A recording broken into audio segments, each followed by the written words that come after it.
Well, hello, creatives, community, and kind folks. Welcome to RPG with DBJ. I am your dreaded DM, DBJ, and welcome to the channel. Today is third pillar of exploration, Thursday. Thank you very much for joining me here on this day as we get to talk about the third pillar of tabletop RPGs. Of course, the first and second pillars correspond to combat and social interactions, but we're going to talk about using the environment. And because I have to be a little more specific. Not only do I love talking about the environment, but I am a consummate fan of the cinema and cinematics themselves. So I love talking about using the environment, much like you would for a location for a movie, but translating that into our RPG tabletop content. And I do have to give out a little bit more of a preamble this morning. I did have an interview with Dave from Nerdarchy, and had an interview with him for about an hour on their new channel, Nerdarchy Live, where they're putting their long form content. So I had a pretty good time over there. But I think the thing that made it special was a number of you guys who've been with me for forever and a day and come to the channel every single day. At the butt crack of the morning here in the States and those overseas. So I really appreciate you guys just being real supportive. So I really appreciate it. Beyond beyond the fact of just I don't know. I don't know how to thank you guys. So anyway, um the timing is actually pretty good because the the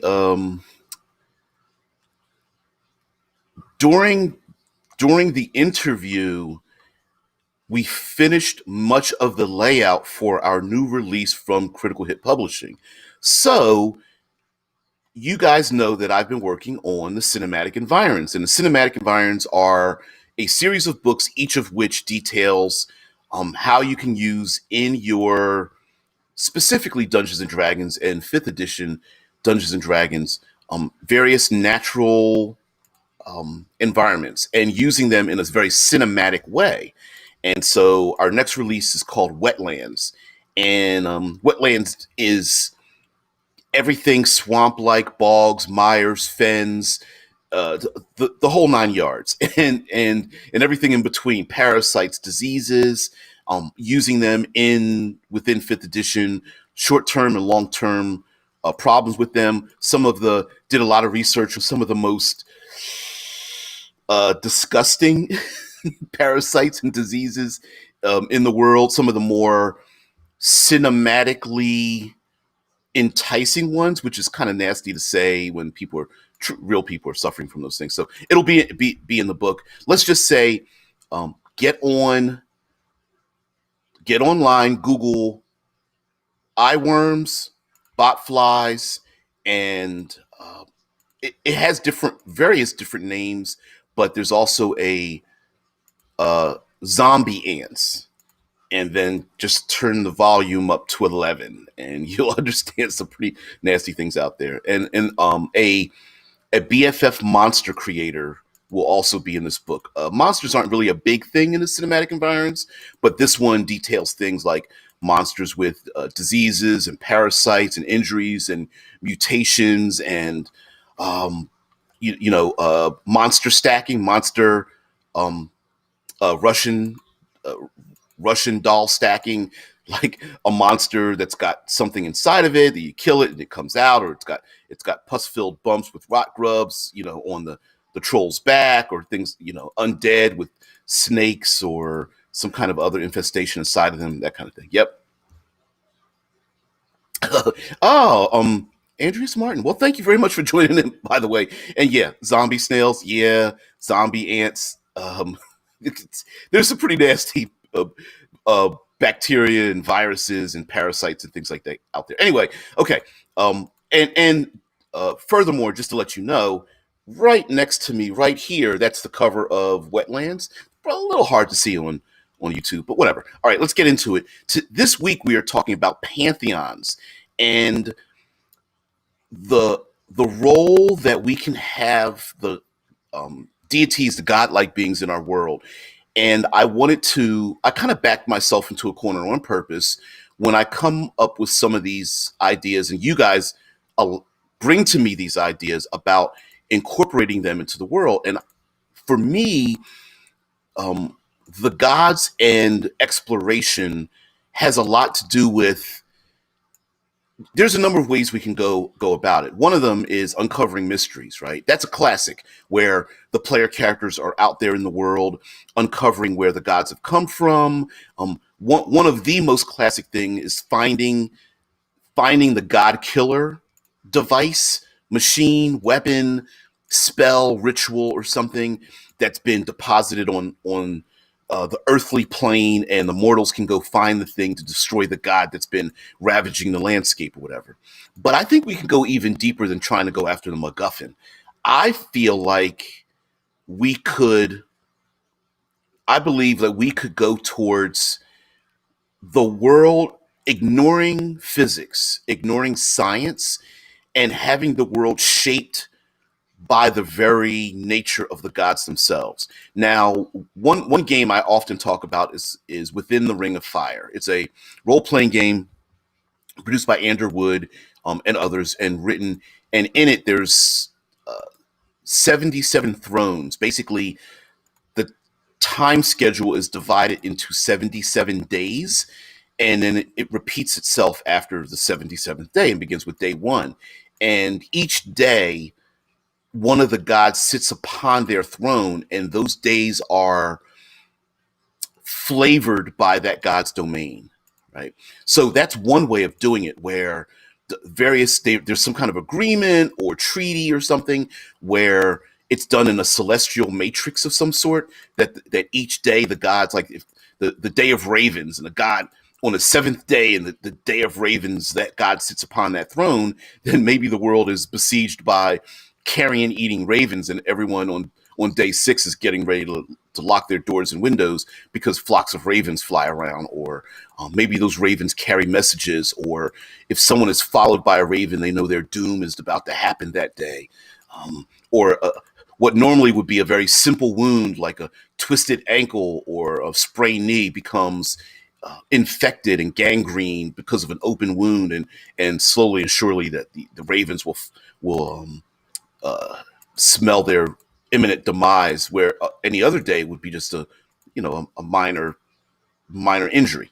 Um, you could do this. Could also be done regionally, based upon um, it a chicken and an egg situation. Where is it is it the Lord of Storms, but the belief in the Lord of Storms that causes the Lord of Storms to ravage the landscape and these people that live in a maybe a bay or a dockside community?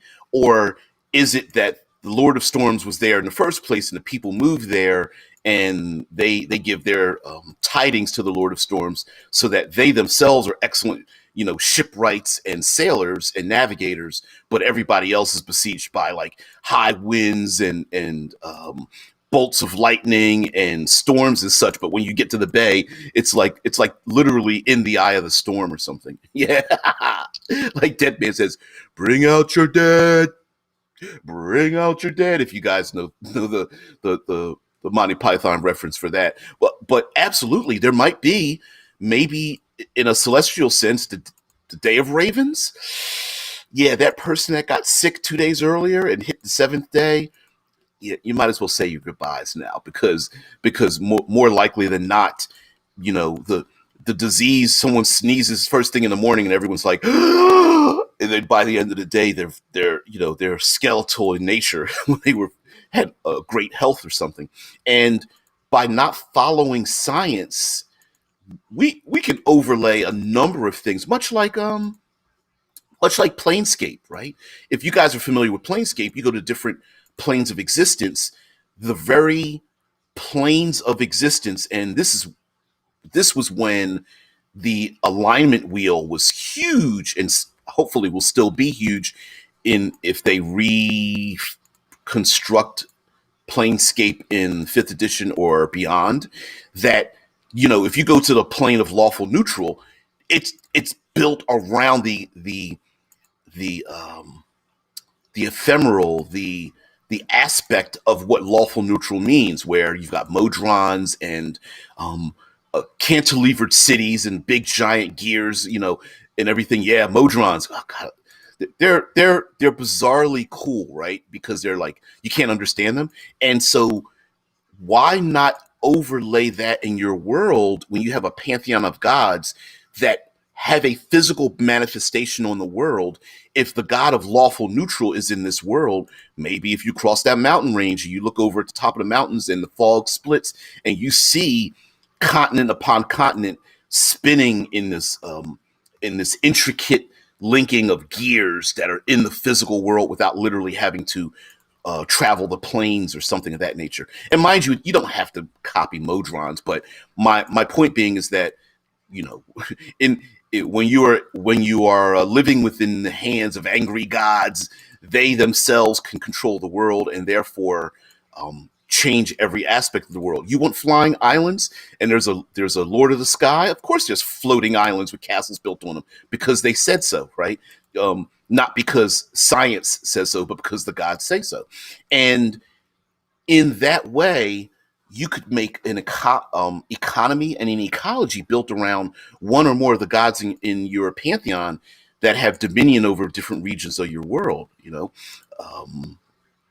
Yeah.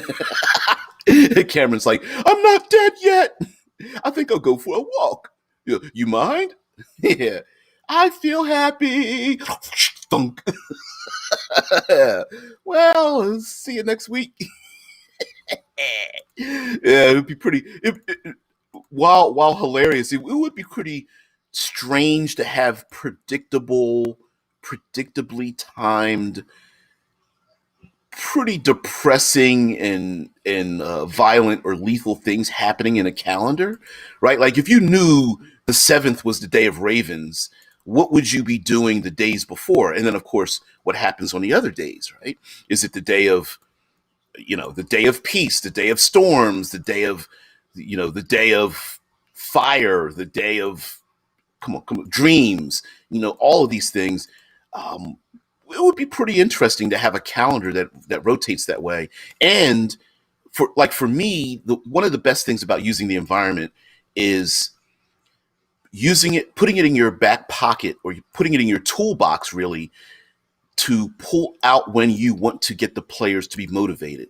And if the players know they're about to go fight the blue dragon out in the accursed desert, and they know that the day that they confront the dragon could change the tide of the battle, then that might motivate them to get to the dragon on the day 6, the day of righteous vengeance, because day 7 on the day of ravens might not be the best day to fight the blue dragon, right? Like if day 7 means that the rules for healing and recovery change in your world, like mechanically change, then fighting the blue dragon on day 6 might be vitally important. So they need to double time it across the accursed desert, right, to get to the blue dragon's lair, which motivates players to not be embrace analysis paralysis on going, well, when do we want to get to the blue dragon? I don't know, a month from now. That might be a pretty interesting way of navigating in a world. Tesla Ranger's like, obviously you spend the day of peace getting ready for the day of war. Oh, hell yes. Hell yes. And how weirdly annoying would it be on the day of peace to have an enemy you hate and both of you are like staring across the table with a treaty in front of you about to sign a peace treaty, and the day of war is like either, I don't know, maybe the day of war is tomorrow, and both of you are looking at each other like, oh, you and me, can of whoop ass, you and me. But at that moment, they really can't bring to bear their arms to fight each other or something. It could literally be, maybe they're literally, even during wartime, when the day of peace comes around, everybody puts their arms down or something like that, right? Cameron says, what about the day of wine? Could have a whole adventure of drunken shenanigans around that day. Yeah. Although, day of wine might be like, It might be like spring break every month. Day of wine, day 28. Yeah. Chug, chug, chug. Oh, man. Dead Man says Exalted had the day of Look Lukshi in the West that was always celebrating days dedicated to different gods, right? And now, mind you, of course, I said that, and I'm going to say what I said in the interview with on Nerdarchy Live, that this could all be just completely narrative, right? Maybe people celebrate it in different ways through panicked expressions as they slam their doors shut, with making genuflecting, making symbols to the gods to keep themselves safe. This could be street celebrations where there are banners and clothing, or face painting and tattoos or whatnot, and that could really color the way your people interact in the world. Now, mind you, this doesn't even have to be global, right? The Day of Peace doesn't need to cover your entire world setting, but it could be very regional, if you want to make it that way. Now, of course, like I said, you can turn the dials up so that if the player characters try to start a fight on the Day of Peace, you've already foreshadowed how the gods interact in the world. And foreshadowing is very important when you want your player characters to be immersed in your world. You've already established this is the thing that happens. Each day you have a calendar. You're saying, hey, you've traveled 3 days hence. Now it's day 14. This day is the Day of Peace. Players get into the city. They're itching for a fight. Make a wisdom saving throw, or whatever, or contested check or something. And they're like, why? And like, okay, I'm letting you know, make a roll. Include my bonuses, I rolled an 8. All right. You see one of your rivals or hated enemies, and you get ready to go up to him, and you really want to punch him in the face, and you feel your hand moving like there's an invisible force holding your fist back, and your enemy looks you in the eye and kind of smiles and laughs and walks off. You are unable to strike him in the jaw. It is the Day of Peace, and you failed your roll, and you're like, fuck. That person deserved a punch in the face. Like, yeah, you're gonna have to wait till the 15th on the Day of War. Now, Andreas Martin, by the way, thank you very much for joining in, Andreas. I think Eberron had something like that. You can predict when the planes were going to be aligned with the material plane, and then it will take some features of that plane. And again, like the thinning of a membrane between worlds, why not use that? And the excuse could be that the gods themselves are interacting with the world, because this week we are talking about gods and pantheons, right? Why not have the elemental god of fire, or lord of fire, or whatever elder being or something, and then another day of madness, or another when the membranes are thin at night, the lord of darkness or death or something like that, or the underworld or whatever comes close to our world, and then things are changed. Like, for example, maybe the lord of the underworld on a particular time and day, or a particular region of the world, the membrane's so thin that anything killed rises as undead. That's it. That's the rule. If anything that dies rises as undead. Fail 3 death saves, sorry, you rise as an undead creature. And could you imagine the PCs now having to rethink, say, a battle with some horde of creatures, and then the PCs are like, okay, so we just killed 87 hobgoblin raiders, and it's midnight. 12:01, Day of the Dead comes back, and every single one of them rises yet again as an undead hobgoblin or something, right?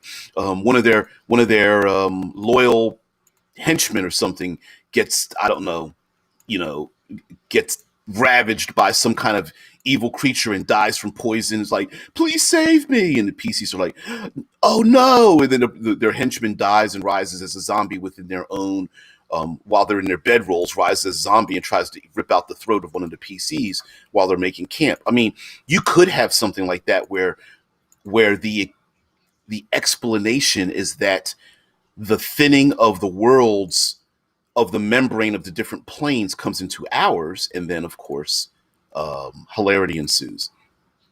Yeah, Cameron says a sea god could grant a day of fishing or a day of storms, depending on the level of tribute. Absolutely. And here's where, like, it's funny how in the RPG community, like, we would even bother bringing up something like, oh, atheism. I'm like, no, it's not necessarily atheism. I don't know what the terminology would be. It's not a disbelief in the gods. It's a disrespect for the gods, right? It's a f you to the gods, right? I know you exist, but you don't have any impact on me. But maybe if you're a sailor and you're looking around at the PCs, throwing up their middle fingers or whatever, you're like, not a good idea. We're probably going to die, you son of a bitch. Like, throw a coin in the water or else, right? And so, giving tribute to the gods in a particular region or a particular day, or maybe they have dominion over particular city states in your world, that that's the thing that allows the PCs to navigate the world without having a lot of conflict. Or maybe the PCs have to learn. They cross that mountain range, they enter a new part of your setting, and when Apollo or the sun god or something is given top billing in the city state, and you cause a crime when you get blasted by flame from literally from the sun, maybe that's your fault, right? And what a great excuse to add in high levels of magic in normally mundane cityscapes. A city that worships, say, a triumvirate of gods. So there's the god of light, the god of law, and the god of truth, or a god of healing or something. And so maybe the court system uses circles of truth.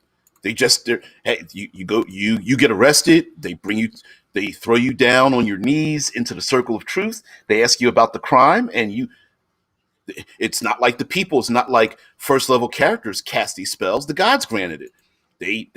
They prayed to the gods, and an avatar or a cleric or something like that carved it into the stone, and it's been there ever since. There might be a god of magic has seen to it that its people are protected by anti-magic.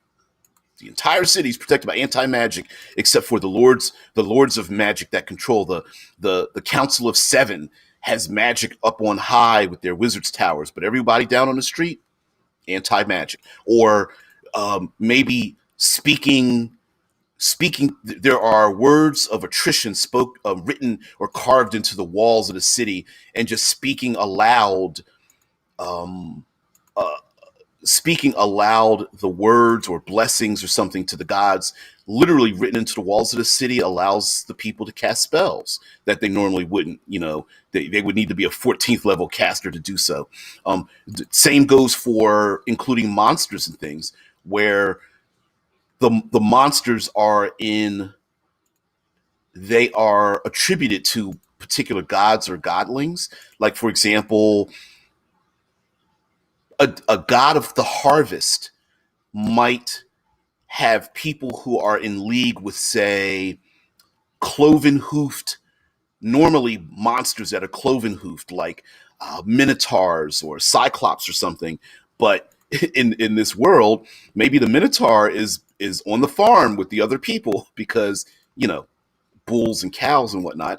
And normally, the minotaurs are pretty damn evil, except for the people here. They're like one and the same. They're like, hey, they watch over the crops and stuff, and they sit down at the table and eat with each other. And centaurs run around because they're part of the harvest, harvest fields and whatnot. But when strangers come upon, it could be a thing, right? Omen says in the Ironclaw RPG, the Minotaurs look after dinosaurs. That's a weirdism, but I like it. I like it a lot.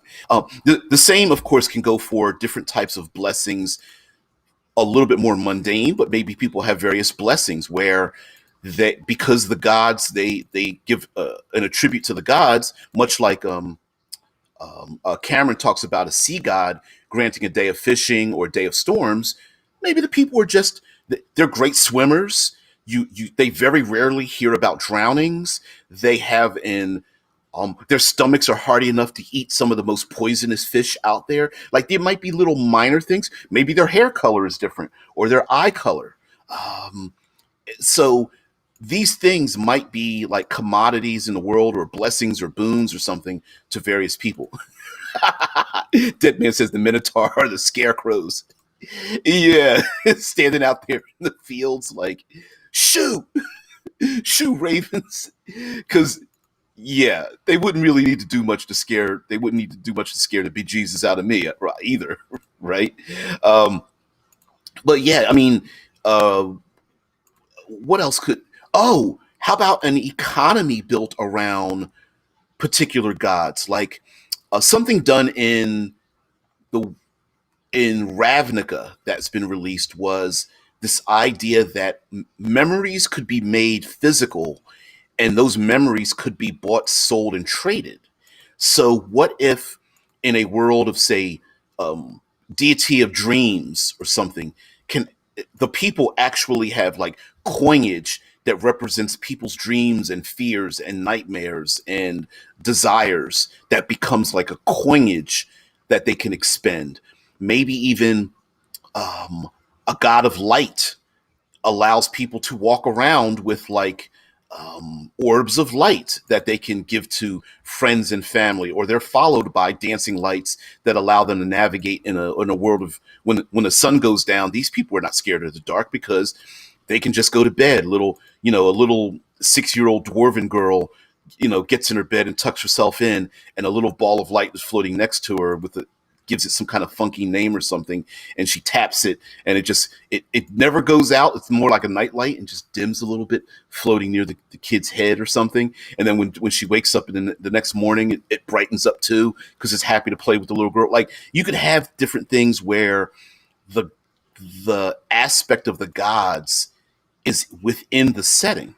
Um, Cameron says a city with a mandatory lottery to see who will go into a temple and receive the word of the gods, then bring it to the people. As soon as they speak the word of the gods, they die. Ooh. And for outsiders, that's like, ow, you died. But for the people, that's a blessing, right? Cameron's like, oh, that's cool, cute. I want a little light night, little light buddy that's floating around with it. Yeah, hell, well, not if that ball of light is a will-o-wisp. You know, they're pretty damn dangerous. But maybe not to maybe not to the little girl, and maybe not to the people. Right? I mean, this would be a great way to incorporate those adversaries and monsters literally into the landscape of the world. That when a player character goes to threaten the life of supposedly threaten the life of the little girl or the little girl's family, maybe if the little girl's dad is a criminal, and the will-o-wisp like flares up like, oh, you better get away. PC's like, whoa, listen, I am not bringing up arms against the little girl, but her dad must be brought to justice, you know, and maybe the will-o-wisp even understands it and it's like, all right, without saying a word, like, I'll lead you to him, but you better stay away from her. you know, um, yeah. Omen's like, you got Legends of the Wisp as well in the U.S. Yeah. Well, okay. I don't know if it's a direct translation. I would guess that the Legend of the Wisp was brought over to the U.S., but I'm pretty sure. Yeah, yeah, yeah. That means that the U.S. stole our Tales of the Wisp from Britain. Yep, I was going to say it's imported because the U.S. we most many of our legends and things like that, anecdotal stories and stuff were brought over. But I'm sure native peoples here had thoughts of like lights and things, probably swamp swamp area of the U.S., Louisiana, Alabama. I bet there were some stories like that, similar in nature to it. I, I, I would guess it would be there. Omen says, and ravens are usually mysterious Scottish people in Ironclaw, the RPG. So the Minotaurs are the cattle people would be suspicious of them, but not really hate them. I could see something like that as well, right? Simply because you raven people keep eating our crops, or the raven, the bird, keeps eating our crops. The raven like people might be looked at as suspicious. Yeah, I see that as well. And with the gods, like Cameron brought up the idea of someone goes in is a lottery or something, or is chosen to go into the temples to hear the word, and then they pass on. Of course, they wouldn't be upset because they get to pass on. Yeah, they get to pass on to their godling, right? That's a thingism in our world. Hey, if I die, I want to be embraced by the God that I worship. So why wouldn't people be? This is weird to say. Why wouldn't somebody be excited to be struck by lightning by the god of storms, right? Unless that's a punishment. It's considered a punishment in their eyes. Whereas ascending to the gods by being taken aloft on a cloud, or taken aloft into the sky, you get ready to jump off a cliff, you either dash on the rocks below, or you're struck by lightning, or you ascend into the clouds. That might be the blessing might be flying up into the clouds, never to be seen again, as you pass on. Omen talks about intellectual property thieves. Yeah. Well, in Ravnica, there are memories are a commodity. The same could be done in this world, where like the god of the underworld may be looking for specific individuals to pass on to become undead individuals of leadership in their world.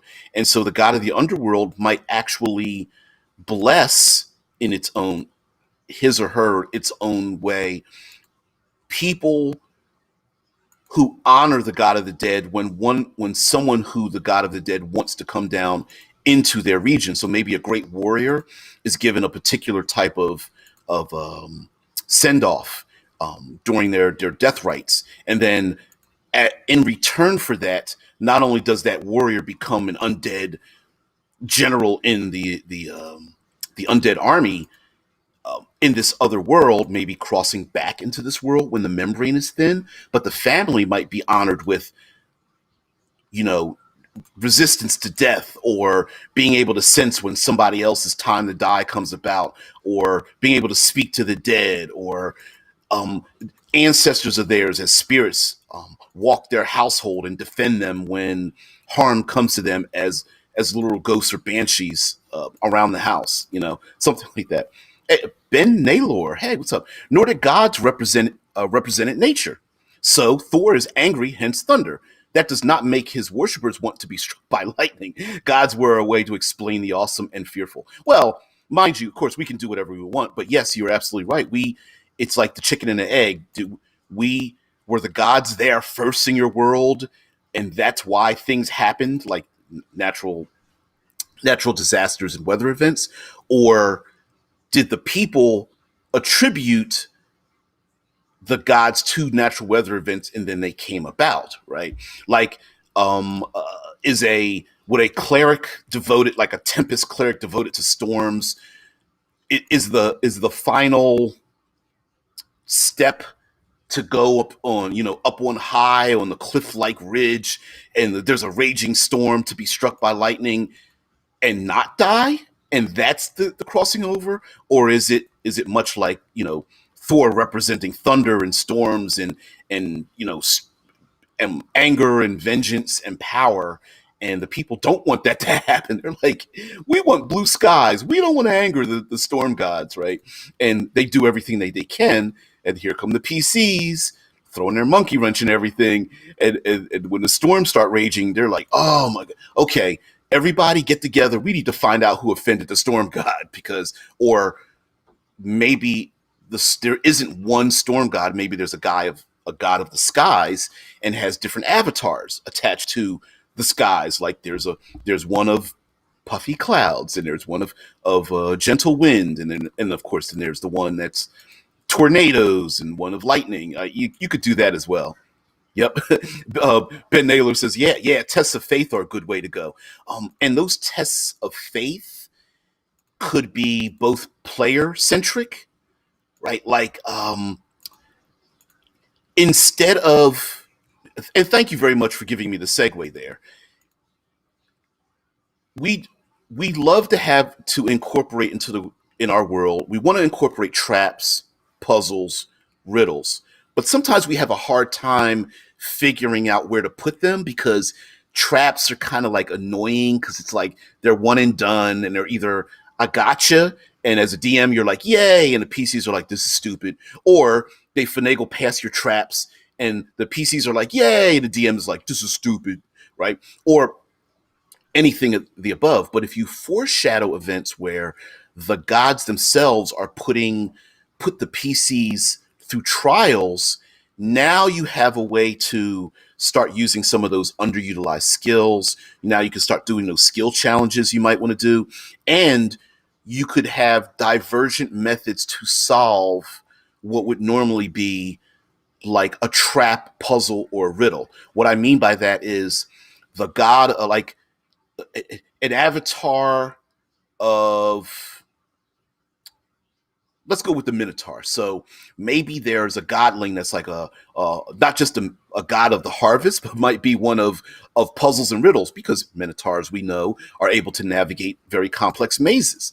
So maybe the navigating a maze has nothing to do with you being able to memorize the maze. Maybe the god is expecting you to get through the maze because it's challenging you on your beliefs or your standards or your ability to um, convince the godling that you should be let out of the maze or whatnot. And so now instead of a dex roll to avoid falling into the pit trap, maybe it's more of a charisma check, right?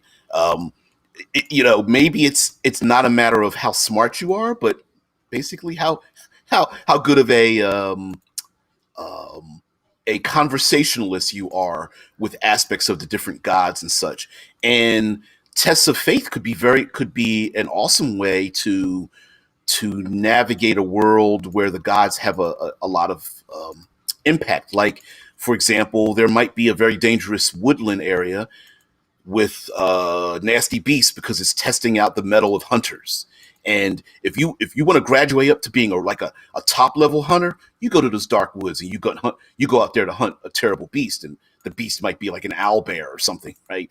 And the god of the hunt might literally be there in the woods watching the PCs go about their hunt, and you might even role play them out like having a talk with the player characters. Like maybe it's a spirit or maybe it's another hunter or something that like that in this world talking with the player characters. Like I could imagine like a woodland elf. Let's do a classic woodland elf hiding in the brush or something, and then all of a sudden kneeling down to yeah. Tesla's like the greatest hunt are people hunting people, but yeah, imagine a woodland elf by themselves out there in the woods, and then all of a sudden, very slowly, very silently, with just the barest hint of sound, the god of the hunt kneels down beside the wood elf as he stares into the distance, and it's like, "How's the hunt going?" And the wood elf is like, "Oh, it's going pretty good. You'll see. You'll see." Like, do you see anything out there? Maybe the wood elf looks over at the god of the hunt. It's like, "You're testing me, aren't you? You're testing me today." No, the god of the hunt is like, "Have I ever tested you before? Maybe today is the day that you graduate. Maybe today is the day you finally find that one thing that eluded capture or something. The idea of like going after the one forgotten unicorn or something, and maybe the god of the hunt is testing someone. Like, do you kill the last unicorn, or do you just pat it on its rump, sneaking up on the unicorn where the unicorn could never ever be captured? Right? Maybe, who knows? But again, getting past the idea that the player characters and the players rather could actually harm the gods might be a thing that you're going to have to discuss. Like, yeah, they're going to have a physical representation in the world, whether they arrive as people or conceptual ideas. But listen, guys, you're not going to be able to draw a sword and stab them in the throat, right? They're godlings. They have no stats. You can't kill them. until you cross that 19th level barrier, 19th level barrier into 20th level, and then bam, they find the god killing sword and get the whoop ass on some of the gods or something. But something else that can happen, of course, when you have a pantheon of gods, where I was talking about ignoring science. Maybe it rains backwards and the rain leaves the ground and goes up in the air, or waterfalls flow in the opposite direction, or um, the day of darkness, the sun never rises on the day of darkness, or gravity changes, or there's a um, uh, on the day of truth, anyone that attempts to speak a lie, their mouth is seals shut, and their mouth is like flesh grows over their mouths, and they're unable to speak or something. Or maybe there's the day of meditation, or the day of silence, where that's a day of atonement, where you are to remain silent and think about things. But then when a PC tries to have a conversation on the day of silence, there is no sound, right? Nothing comes out of their mouth.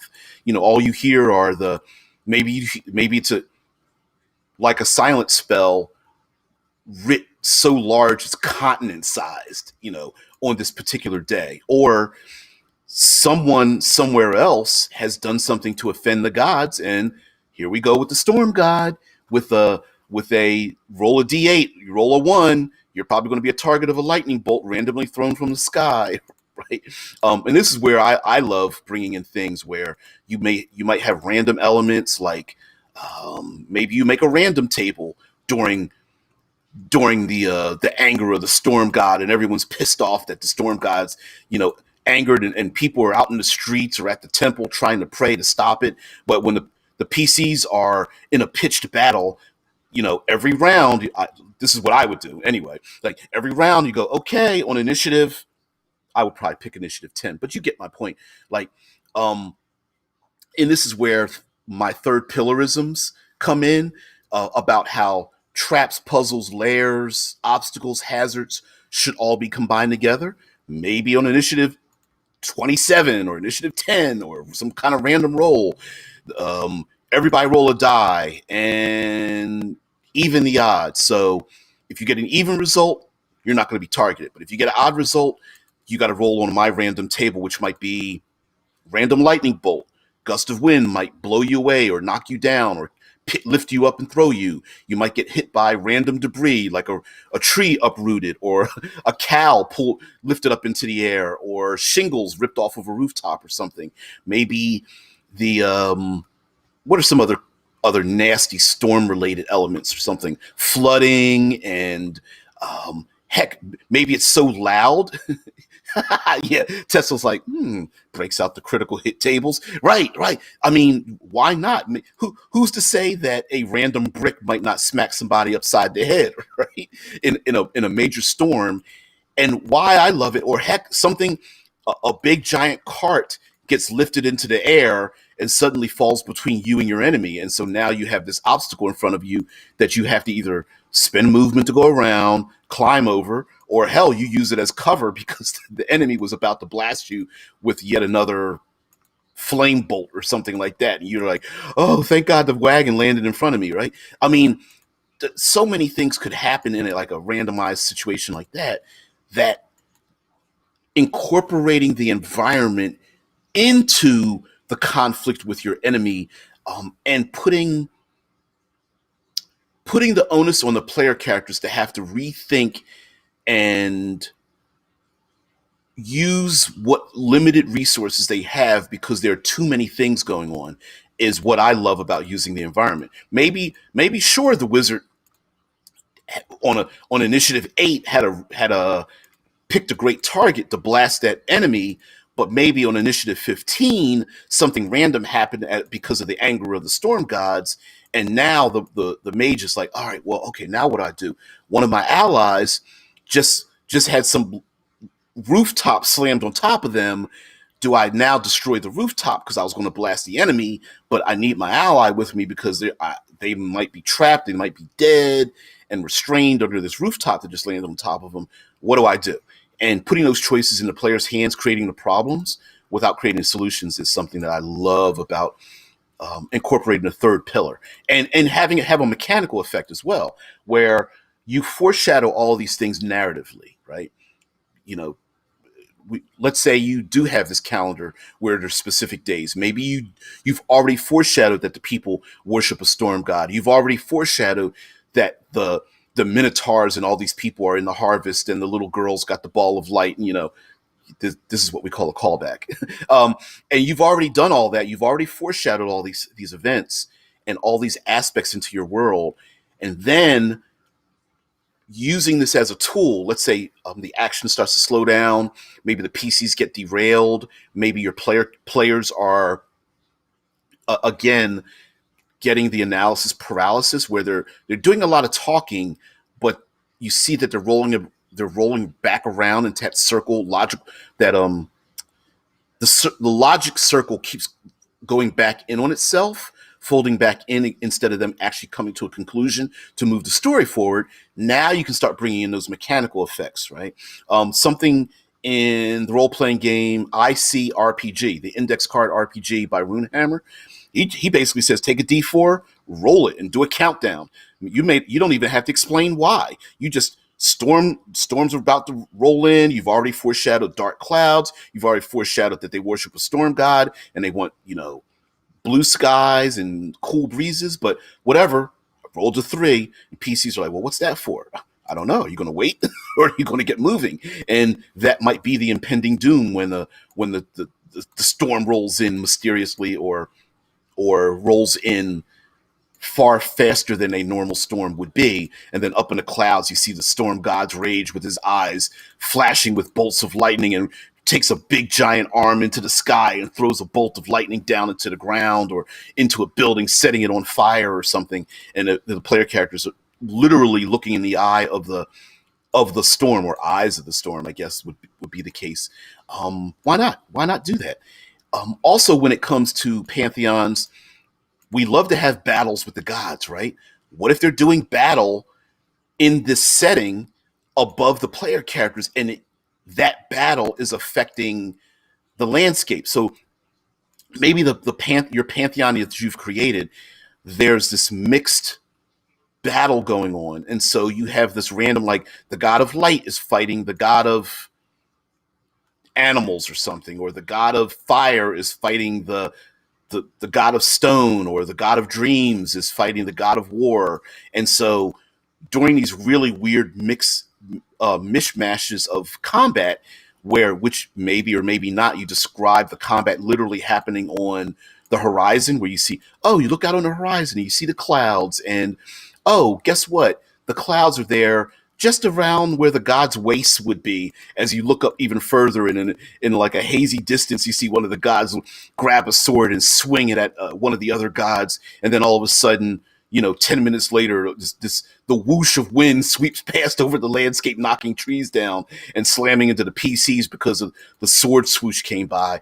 So maybe when 2 or more of the gods are doing battle, that their aspects become disrupted in the battle. So if the god of dreams is doing battle, maybe it's very hard to get one of those short rest, long rests, right? Maybe you can't sleep, you can't get a good rest because you have nothing but chaotic thoughts and dreams, because normally the god of dreams is there to allow your mind to relax.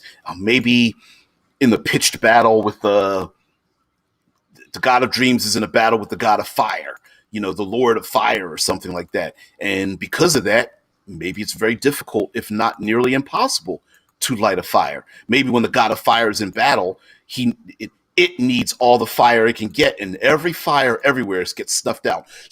And all of a sudden, you see this burning, burning individual, whose head reaches up into the upper atmosphere, doing battle with the god of dreams or something, on the far horizon, and everyone's like, oh my god, and the whole time they're trying to use the flint, trying to light a fire, and they just can't. And the pyromancer in the group is like, doing one of the stressful F's. Fuck. Or maybe during the Titanic battle, everything and everyone has resistance to fire. And not because they are protected by the Lord of Fire. It's just the Lord of Fire is like, I need this right now. So, yeah. Maybe even the followers or parishioners are like, when the fire actually gets snuffed out by the Lord of Fire, they're like, yes, we kept the fire going for 12 generations and it finally helped. Yeah, win. You know, um, that could be something that you could put into the world, and it literally affects um, the the environment and what everyone and everything is doing. It could be a good excuse for why there are fire elementals, using Lord of Fire as an example. Why a simple bonfire could come alive with eyes and a mouth and speak to people, because the Lord of Fire speaks through every flame that's ever of a significant size ever created, and speaks to the people that are there. Even the worshippers of the Lord of Fire bring with them the unquenched flame from their temple, which has been taken 1,000 miles away. But when they open that unquenched flame, here comes the fire elemental under their control. Could be the same thing. Now, um, giving tribute to the gods could allow you to um, have the player characters adventure into places they normally wouldn't. A tribute to a sea god grants water breathing and a swimming speed to your PC, so we don't have to deal with the disadvantaged damn near everything done underwater, right? You want to have an underwater adventure. They give tribute to the sea god. The sea god says, in 12 days hence, my blessing will disappear. Adventurers, go forth and be successful, but remember, I will draw back my gift after 12 days, or the other gods will notice, right? Or something like that. Or I will give you this blessing on my day, the day of the sea, but as the sun goes down, by sunfall, return to land, and or my gift will be henceforth taken away. The PC's like, okay, we got a time limit. Here we go with the pressure timer, right? The tension timer. All right, we've only got a limited time. Let's jump down into the lake or into the ocean and go to the undersea realm. And we've got a mission, so we got to keep on going, right? It's that would be a great way, instead of giving out magic items that you may not want to do, or giving out boons or permanent adjustments, which you as well, just due to game balance and things like that, you may not want to do. An avatar of the gods comes down and blesses the PCs, at least temporarily. Why not? What? Why not? You know the the god of magic touches the PCs and gives them true sight that can see the doppelgangers or the lycanthropes that have invaded this particular city state. Normally, you're like, nah, I don't want to give the players that permanently, and I don't want to hand out magic items. But maybe for 3 plus 3 days, the Lord of Insight sends an avatar down, and that avatar is a old blind woman or something, that with a carrying a crystal orb that she can see everything through, and she's like, great, great adventurers, the Lord of Magic has seen that I come here to give you a small gift, and touch, touch, touch. Okay, now you have the ability to see things that normally you wouldn't, and then adventure ensues. PCs do the thing. The gift fades away, or maybe the god is like, hey, if I give this to you, you got to do something for me. One of my greatest followers is trapped in a dungeon, deep in the pits of the god of war, held there to keep me and my people at bay. So I will give you this one gift if you do something for me. I'm like, all right, okay, why not? And it could be something simple. Maybe the PCs are panicked, like, oh my goodness, what gift do you want me to do? And the god of the wild forest is like, I want you to take this seed and plant it in that field. I'm like, you mean a single seed? Yeah, the single seed. Boom, plant the seed. Maybe it grows into it's like a Jack and a Beanstalk thing, or maybe it's a world tree, or maybe it's just a regular seed, you know, or like us dungeon masters, maybe it's just leaving a seed of inspiration for use later on. Well, anyway, guys, thank you very much for joining me. Just as a reminder, again, I had an interview over at Nerdarchy Live, so check that out. I agree with with Rickard, who's like, I think it was too short. This show is also broadcast on 3 platforms: Twitch, YouTube, and our own Discord server. So you can join our Discord server and go there and slide on down to the boiler room. That's where all us cool kids like to hang out. I'm also a writer for Critical Hit Publishing. As I mentioned, as I mentioned previously, right here is the cover of our upcoming new release, Wetlands, which is all about swamps and mires and bogs and all that kind of business. There's everything from lily pads to using stilts to using breathing tubes to how to navigate murky water, or being attacked in murky water by those damn alligators that are far more dangerous in their own natural habitat. Um, yeah, and everything in between, old hags and all that kind of business. And yeah, Cam, thank you very much. By the way, I don't think I've thanked you enough for like following me around, dude. I really appreciate it. And all of you that were there present during the interview, I really appreciate it too. It gave me a little support, little uh, cheering me on. I feel so. Yeah, I really appreciate it, guys. Anyway, of course, tomorrow is Future Friday, so of course we are not going to be talking about gods, but we're going to talk about AI overlords and all the hilarity that ensues by navigating a sci-fi world with with the things.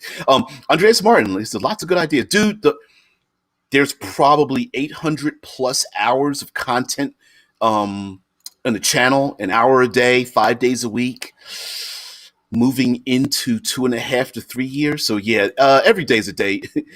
is Every day is a day where there's an idea you could steal. So that's all we do is talk about that kind of stuff. So by the way, you guys who are new to the channel, lurking in the backgrounds, thank you very much. This Sunday will be another. I'll be hosting another live play, actual play, in the setting written by Absolute Tabletop called Dragon Grin. They have a book out called A Dead Man's Guide to Dragon Grin. I'm running a game in it, and each episode, I'm calling it an outpost series. It's very much like the West Marches, where new players come in, old players can leave, and at the beginning and ending of every episode, they land in an outpost, which basically means it's like a safe space so that new players can come in and other players can leave. It's my way of challenging myself in the gaming community. Like, we can still have games where people are not regularly attending and still have a great, more episodic than anything. So yeah, they're traveling through a place called Oldane, which is like a blasted landscape of where there are storms known as the Bleak Storm, and the Everbleak is like this raging storm of eternal potentiality and chaos and stuff. Yeah, Dead Man says about 2.5 hours each. Yeah, it's very in media res, very much in early, in early, out late. No, in late, out early. That's a theatrical thing where start right into the action. About 2.5 hours. I don't really want to hit the 3 hour mark because I know it's enough to have an hour of content. Far worse to even have like 2.5 to 3 hours. But whoa, that's blasted here. Well, anyway, guys, thank you very much. Got myself a little bit distracted. I will see you guys tomorrow if you want to take part. If not, we'll do something next week. I thought about a couple of ideas next week. If you have any that we can stretch out for the week, I'd love it. I'm very appreciative of ideas to talk about as a theme, ones that back me into a corner. So on its surface, it might not be an idea that can be stretched out for a week, but if you do a double take, it might be something great. I tend not to do specific IP. I usually make it very generalized, like we were talking about the warrior nun or something like that, where I might not specifically address the warrior nun, but it might be something else. Also had a little bit of a friendly fight with long-time individual Rickard, so I might do random encounters and like kind of take that apart, because I have different differing, conflicting ideas about it. So we might even do like random encounters. As a matter of fact, I think we will. But anyway, guys, if you have any great ideas, please post them in the chat. I read every comment. Yes, Cam, I even read yours. So yeah, post them in the comments. Hell, post them in YouTube comments or down in the video or whatever, over there in Discord and whatnot. Anyway, guys, thank you very much for being part of this, and I'll see you tomorrow. Bye.